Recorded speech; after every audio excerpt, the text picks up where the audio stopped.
بسم اللہ الرحمن الرحیم۔ الحمد للہ رب العالمین، والصلاة والسلام علی نبینا محمد صلی اللہ علیہ وآلہ وسلم۔ معزز سامعین کرام، سلسلہ اسماء حسنہ اللہ تعالیٰ کے پیارے 99 ناموں کے دل نشیں تشریح کا بیان ہے۔ الغفار آج کا جو موضوع ہے وہ ہے الغفار جل جلالہ اور الغفور جل جلالہ، گناہوں کا بہت زیادہ بخشنے والا۔ ان دونوں اسموں کے تحت 4 تعریفیں ذکر کی جاتی ہیں۔ نمبر 1، امام خطابی رحمۃ اللہ علیہ فرماتے ہیں الغفار جل جلالہ وہ ذات ہے جو اپنے بندوں کے گناہوں کو چھپانے والی ہے اور ان پر مہربانی اور شفقت کا پردہ ڈالنے والی ہے۔ نمبر 2، ملا علی قاری رحمۃ اللہ علیہ فرماتے ہیں الغفار جل جلالہ وہ ذات ہے جو اپنے بندوں کی کمزوریوں اور گناہوں پر دنیا میں تو پردہ ڈالے رکھتی ہے اور آخرت میں ان کو سزا دینے سے بھی درگزر فرماتی ہے۔ نمبر 3، امام حلیمی رحمۃ اللہ علیہ فرماتے ہیں الغفور جل جلالہ وہ ذات ہے جو اپنے گنہگار بندوں کی بہت زیادہ پردہ پوشی فرماتی ہے اور اس کی معافی اس کی پکڑ سے بہت زیادہ ہے۔ نمبر 4، ترجمہ ہے الغفور جل جلالہ وہ ذات ہے اور جو بہت زیادہ بخشنے والی ہے، اور مغفرت کا مطلب یہ ہے کہ اللہ تعالیٰ بندہ کے گناہوں سے درگزر فرما کر اس کو اس عذاب سے بچا لیں جس کا وہ مستحق ہو چکا تھا۔ حضرت شیخ سعدی رحمۃ اللہ علیہ فرماتے ہیں العفو الغفور اور الغفار وہ ذات ہے جو ہمیشہ سے معاف کرنے والی صفت سے جانی جاتی ہے اور وہ بخشنے اور اپنے بندوں سے درگزر کرنے کی صفت سے متصف ہے۔ ہر کوئی اس کی معافی اور بخشش کا محتاج ہے، جیسا کہ اس کی رحمت اور احسان کا محتاج ہے، لیکن اللہ تعالیٰ نے بخشش اور معافی کا اس شخص سے وعدہ کر لیا ہے جو بخشش کے اسباب پورے کرے۔ اللہ تعالیٰ کا ارشاد ہے جس کا ترجمہ ہے بے شک میں انہیں بخش دینے والا ہوں جو توبہ کرے اور ایمان لائے اور نیک عمل کرے اور راہ راست پر بھی رہے۔ ملا قاری علی رحمۃ اللہ علیہ فرماتے ہیں اس اسم میں آپ کے لیے سبق یہ ہے کہ آپ اس بات کا یقین کر لیں کہ گناہوں کو بخشنے والی صرف ایک اللہ تعالیٰ کی ہی کی ذات ہے، اور اس کے ساتھ ساتھ آپ اللہ تعالیٰ کے بندوں کے عیوب پر پردہ ڈالیں، ان کی کوتاہیوں سے درگزر کریں اور اپنے گناہوں پر استغفار کریں، خصوصاً تہجد کے وقت میں۔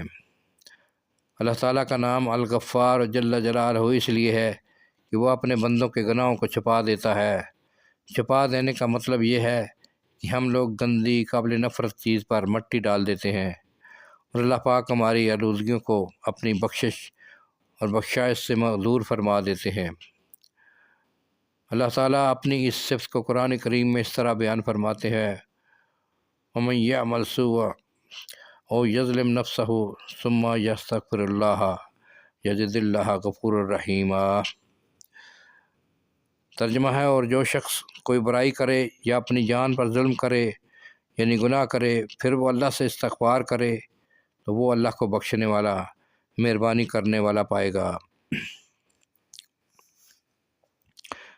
علامہ کشیری رحمۃ اللہ علیہ اس آیت کی تفسیر میں فرماتے ہیں اگر ایک شخص نے اپنی عمر گمراہیوں میں گزار دی اور اپنی زندگی اللہ تعالیٰ کی مخالفت میں گزار دی اور اپنی جوانی کو باطل چیزوں میں ضائع کر دیا، پھر موت سے قبل اسے اپنے کیے پر ندامت ہو گئی، تب بھی اللہ تعالیٰ کی طرف سے اسے ان گناہوں کی معافی مل سکتی ہے۔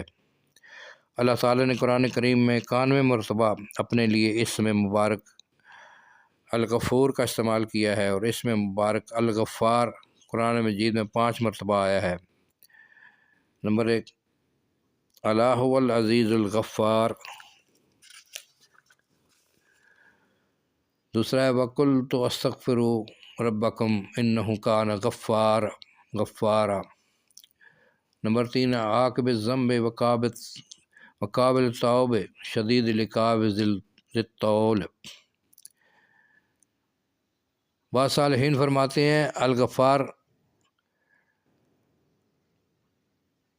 وہ الغفار ہے اس معنی میں کہ وہ بندے کی سچی توبہ کے بعد ان کے گناہوں کو معاف کر دیتا ہے اور اپنے دفتروں سے ان کے نشانات مٹا دیتا ہے، اور وہ الغفور ہے اس معنی میں کہ وہ ملائکہ کو بھی تمہارے کیے ہوئے برے افعال بلا دیتا ہے، اور الغفار ہے اس معنی میں کہ تمہاری سچی توبہ کے بعد خود تم کو وہ گناہ بلا دیتا ہے گویا کہ تم نے وہ گناہ کیا ہی نہیں۔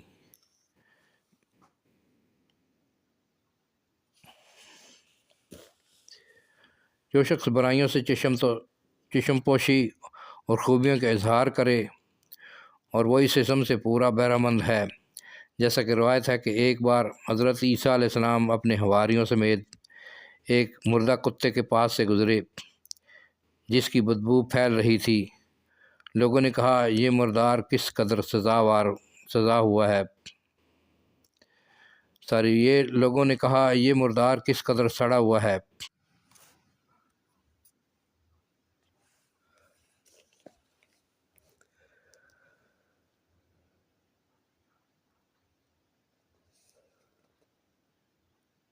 جو شخص برائیوں سے چشم پوشی اور خوبیوں کے اظہار کرے وہ اس مبارک سے بہرہ مند ہے، جیسا کہ روایت ہے کہ ایک بار حضرت عیسیٰ علیہ السلام اپنے حواریوں سمیت ایک مردہ کتے کے پاس سے گزرے جس کی بدبو پھیل رہی تھی۔ لوگوں نے کہا یہ مردار کس قدر سڑا ہوا ہے۔ حضرت عیسیٰ علیہ السلام نے فرمایا اس کے دانتوں کی سفیدی کیسی چمکیلی ہے، جس سے آپ کا مدعا یہ تھا کہ ہر چیز کے اچھے وصف کا ذکر کرنا چاہیے۔ اللہ تعالیٰ یہ فرماتے ہیں جب کوئی بندہ گڑ گڑا کر معافی مانگتا ہے کہ اے اللہ مجھ سے بڑے گناہ ہوگے، آپ مجھ کو معاف کر دیجئے، قبر میں کیا منہ لے کر جاؤں گا، قیامت کے دن آپ کو کیا منہ دکھاؤں گا، تو اس کا یہ گڑ گڑانا اللہ تعالیٰ کو اتنا پسند ہے کہ اس کے گڑ گڑانے کی اس آواز کو اللہ تعالیٰ لوگوں کی سبحان اللہ کی تسبیحات سے زیادہ پسند فرماتے ہیں۔ اس حدیث قدسی کے الفاظ بھی سن لیجئے، فرماتے ہیں ترجمہ ہے گناہگاروں کا رونا، آہ بکا کرنا، گڑ گڑانا مجھے تسبیح پڑھنے والوں کی سبحان اللہ کی آوازوں سے زیادہ محبوب ہے۔ اسی طرح اہل جنت کی صفات میں سے ایک صفت یہ بھی ہے کہ وہ دنیا میں ابواب ہوتے ہیں۔ ابواب کی تشریح کرتے ہوئے مفسرین کرام لکھتے ہیں ابواب اس شخص کو کہتے ہیں جو تنہائی میں اپنے گناہوں کو یاد کرے تو اللہ تعالیٰ سے اپنے گناہوں کی معافی چاہے۔ اسی طرح بعض حضرات یہ فرماتے ہیں ابواب وہ ہے جس کے گناہ سرزد ہو جائے تو وہ توبہ کر لے، پھر گناہ ہو جائے تو پھر توبہ کر لے۔